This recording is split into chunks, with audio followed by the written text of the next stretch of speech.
देखिले हम केतनो तोहके मनवा नइखे भरल हो।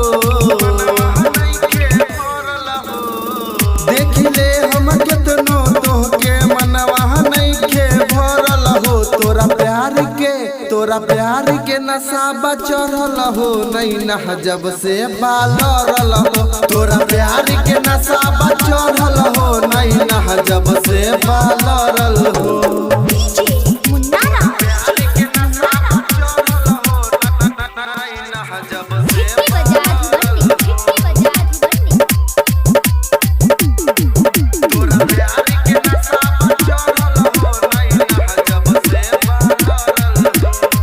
चूरी खाना का वेलू बोलेलू तू हंस के। दिलवा बेचारा हमर रह जाता तरस के।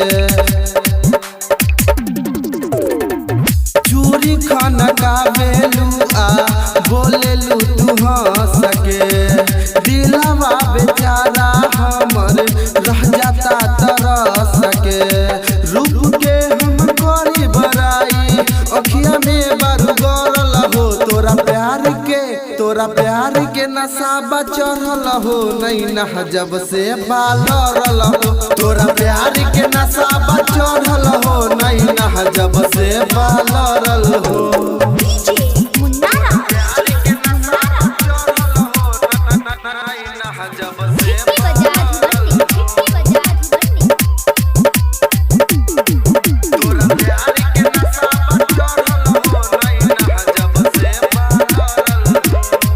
तोहके बनवले बारे कवन माटी सान के। दिलवा चोराई लेलू रानी तू त जान के। तोहके बनवले बारे कवन माटी सान के। दिलवा चोराई लेलू रानी तू त जान के।